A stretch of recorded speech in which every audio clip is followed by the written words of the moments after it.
Did you know that there are hidden messages all throughout the Bible? When I found this one, my mind was blown. It's found in Genesis chapter 5. Now, most of us Christians, we skip these types of chapters because it's what's called a genealogy. Basically a list of ancestors and descendants. This person gave birth to this person, gave birth to this person, gave birth to this person. Seems boring, so we skip it. But the hidden message in Genesis chapter 5 is pretty unbelievable. This chapter covers the generations from Adam to Noah. Now, here's what we need to understand. The Old Testament was written in Hebrew, so these names that are listed, these names have Hebrew meanings attached to them. So let's look at what the names mean. First we have Adam, which means man. Then we have Seth, that means appointed. We have Enosh, which means mortal.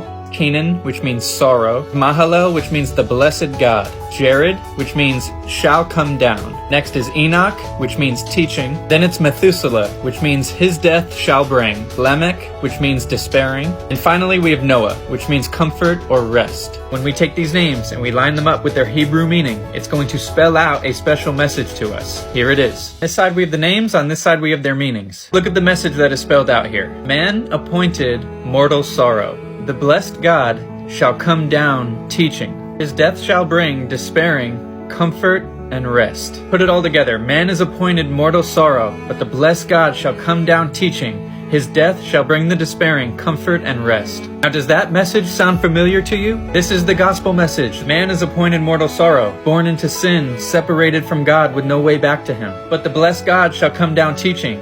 God himself comes into his creation in the person of Jesus Christ to teach us the way back to him. His death shall bring the despairing comfort and rest. The death and resurrection on the cross removes our sin and separation. Through his death, he creates the way back to the Father for us. We become one with God, receive his Spirit, and have comfort and rest. Not just in this world, we have eternal comfort and rest. This is the good news that we're called to go into the world and teach. Jesus calls us in the Great Commission to go into the world and share this message. Here we have the message spelled out in a genealogy all the way back from the beginning. You can't make this up. You gotta get yourself in this word. We have an amazing God.